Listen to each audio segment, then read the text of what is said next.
Jimwamba. Nina producer. Mambo vipi? Safi. Kama kawa? Kama kawa kabisa. Bwana, mimi nafurahi sana kukutana na wewe bwana sasa. Hata mimi pia nafurahi. Jambo jema kabisa. Sasa nimemwambia kwamba nina producer. Sasa kwa msikilizaji au mtazamaji, anataka kufahamu kidogo ni nani sasa ninayesikia? Of course mbele ya mtazamaji uko na Jimwamba Official. Jimwamba Official. Hiyo ndio. Okay. Ambaye ni producer kama nilivyosema. Yeah.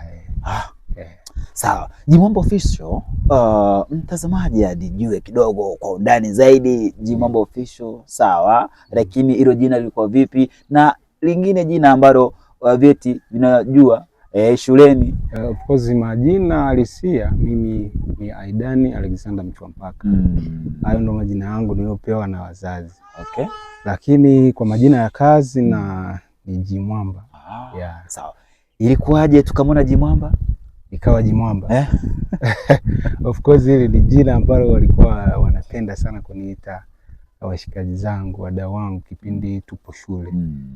Ukienda kwa wale waliosoma jiografia, of course Jimwamba, ji ni herufi kama herufi, lakini mwamba ni rocks, miamba. Okay. Sasa kwa wale waliosoma jiografia kuna topic moja kule kwenye practical geography kulikuwepo na aina za miamba.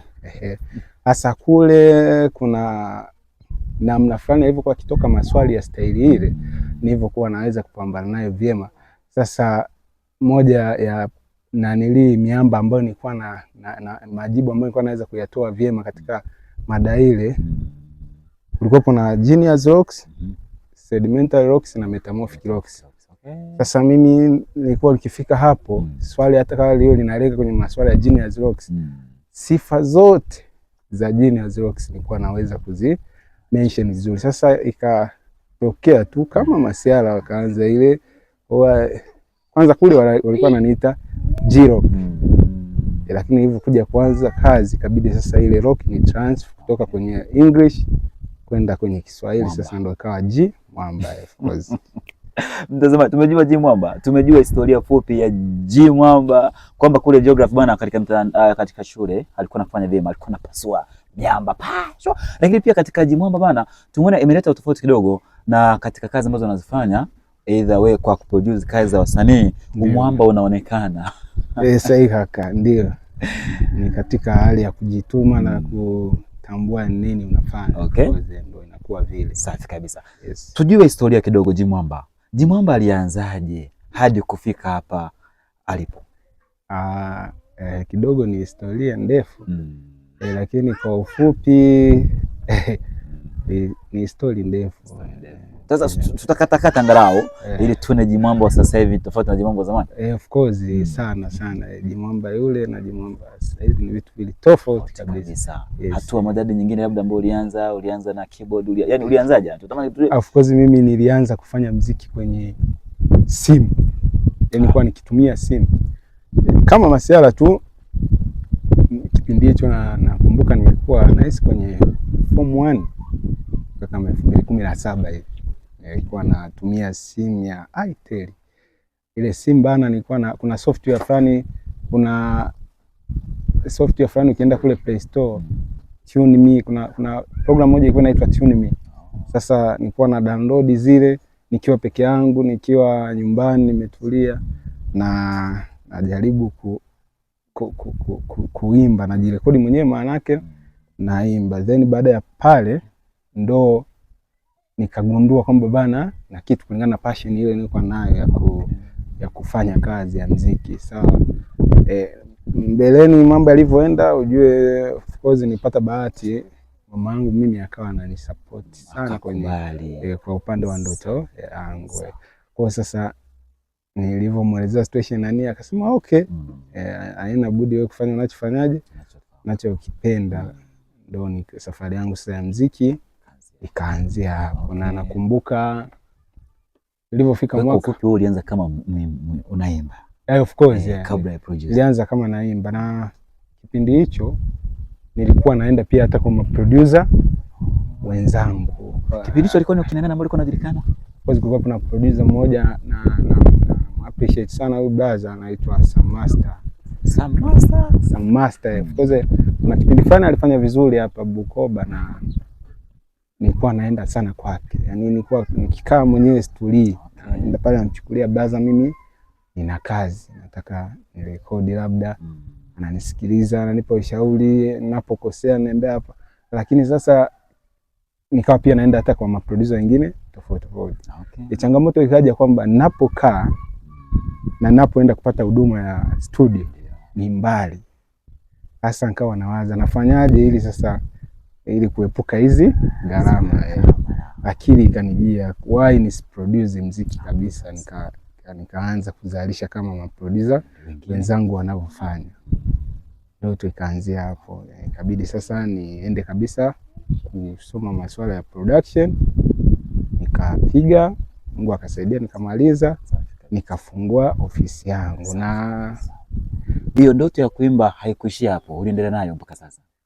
Of course baada ya mimi kuwa vizuri na kuwa perfect kwenye kuproduce, ilinibidi sasa nisiache kile kipaji ambacho nilikuwa nacho hapo mwanzo cha kuimba. Of course ni mtunzi mzuri na mwandishi mzuri wa melodies na mistari. Kwa iliendelea hivyo japo sio sana kwa sababu muda mwingi nakuwa busy na kuproduce wasanii tofauti, kwaya, bongo flavor, hip hop tofauti. Kwa ile extra time nayoipata ndio mara nyingi huwa nakaa na kuandika kazi zangu mimi binafsi na kufanyaje hivyo. Safi kabisa.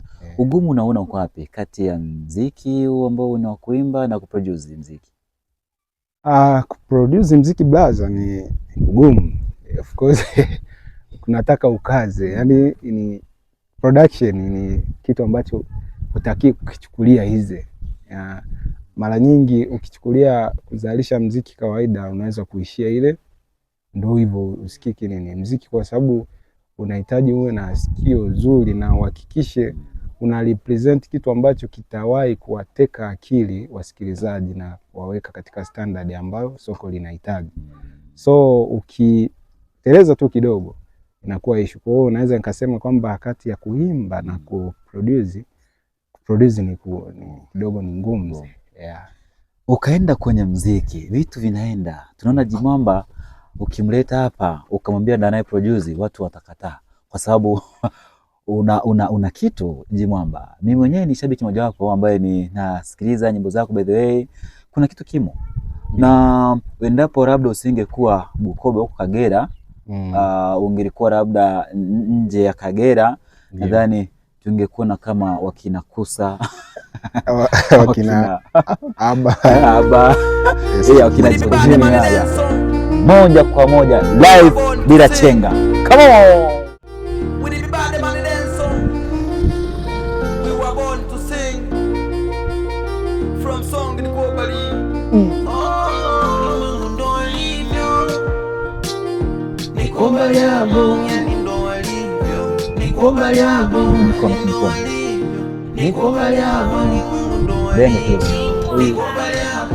Usiku ukifika wao kuna kucha ndo ratiba ya kwao, yani uikose chapa uende kwao kukopa, hiyo ndo mipango ya kwao.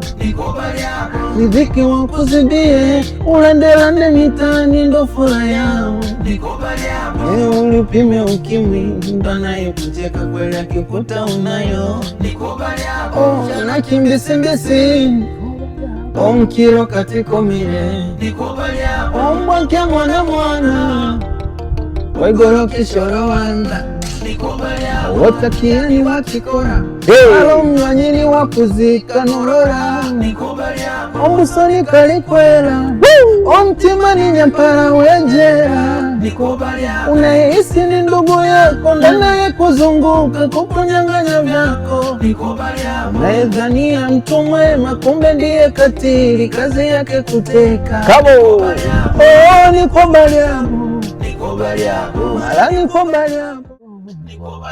Inatosha naam, Niko Bariabo ndugu yangu. Hiyo idea ilikuwa vipi? Lakini pia tunaona wimbo umeenda viral. Umekimbia kweli? Of course idea ya Niko Bari ni idea ambayo nilikuwa na mwanangu anaitwa Sendo B. Naye kasaini pale Jimwamba brand. So tulivyokaa tukagundua kwamba katika real life ya kila siku of course watu sio wema, binadamu sio wazuri kabisa. Kwa hiyo sasa tukaona tukifanya jambo ambalo mtu yote anaweza kujiliwaza, anaweza kuwa amekaa sehemu akaimba melody nzuri walau akajiliwaza kwa yale yanayoendelea, japo yaliyakuwa sio mazuri, kwa sababu wengi unapofanya jambo lako au unapopanga mipango yako, wapo ambao wanakuwa wamepanga wakeshe, wewe usifanikishe. Na of course ushauri wangu kwa wasanii ambao ni upcoming na ambao wanatamani kuingia kwenye tasnia ya sanaa, ushauri wangu ni kwamba wao wasikate tamaa. Pia wawe na ile hatua ya kufanya, sio ni taa. Yaani ni taa hii huwa inafelisha. So mtu anapohisi kwamba ana kitu au ana kipaji, asisite kumface producer moja kwa moja. Of course hata mimi mtu yule ambaye anaweza kutamani kwamba mimi nataka nifanye kazi na producer Jimwamba, asisite kunicheki direct, of course tukafanya kazi, vitu kama hivyo. Na nguzo ambayo naweza nikasema ni muhimu sana katika ushauri wangu ni kwamba wasanii wajitume, lakini pia wawe na nidhamu ya kazi, kwa sababu vitu vyote ukivifanya, sanaa yote unaweza kaifanya, lakini usipokuwa na nidhamu ya kazi hauwezi kufika popote. Of course huwezi kwenda popote, huwezi kufika popote. Kwa hiyo kikubwa ni nidhamu ya kazi, lakini pia kuwa na imani juu ya kile wanachokifanya, kujituma huko na kuongelea vitu kama hivi. Nitamani kidogo mtazamaji tumwambie wewe labda kipindi mara ya kwanza tu msanii wako anaingia sinema pap,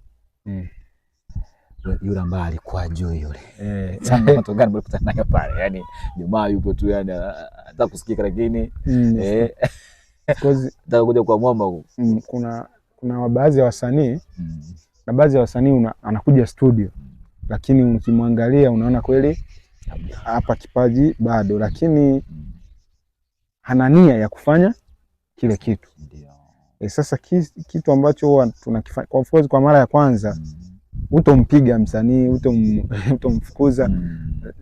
Sisi of course tumepewa ile ability ya psychology ya kumsoma msanii, lakini pia kuendana naye katika hali ambayo anakuwa nayo, kutomfokea ili naye ajihisi kama anaweza kama wengine. Unakuta msanii mwingine unamwambia imba hivi, anaimba hivi, imba vile, anaimba hivi, imba huko, anaimba huko, yani tafarani sana. Lakini mwisho wa siku huwa tunajitahidi sana kuhakikisha kila mtu anapata amani juu ya kila anachotaka kukifanya. Kwa changamoto za wasanii na moment ambazo nilikutana nazo hapo awali, wasanii tofauti tofauti ambao wanakuja studio kufanya kazi ni nyingi. Niwahi kukutana nayo nikani surprise kidogo kama msanii. Nilikuwa studio, akaja msanii, si ndio? Sasa yule msanii katika kufanya kazi, yeye alikuwa na uwezo wa kwenda na beat. Akawa ameniambia kwamba salama kwema. Alipofika studio akawa ameniambia, mimi bana producer nataka unirekodi. Akasema unarekodia shingapi? Nilipomwangalia hivyo msikize, kwa sababu kwanza lazima umsikize. Nikawa nimemwambia bei kidogo ambayo ni kubwa, ambayo nahisi hii hatoiweza, hatoimudu yeye. Akawa nikamwambia haina shida. Nikamwambia kwamba nyimbo 100,000. Nikadhani sasa labda kwamba atasema hamna. Akasema haina shida, tupige kazi. Akaanza kuingiza sauti. Yaani ni kwamba alirekodi nyimbo akapera, anataka niunganishe na beat, na anataka yeye asikike kama wanavyosikika wakina Diamond, wakina Mario. Kwa kweli siku hiyo nilihangaika sana na nilikuwa shock. Mwisho tulifanya kazi, yeye kwa imani yake akakubali kwamba hapa ndipo zangu nilipofikia, akawa ameenda. Kwa msanii ambaye atataka kufanya kazi na mimi na ambaye atapenda kuproduce na producer Jimwamba, mimi napatikana Kagera, Bukoba vijijini. Namba zangu za simu anaweza kanicheki kupitia WhatsApp, ambayo hiyo namba inapatikana pia kawaida, ambayo ni 06 37 81 77 45.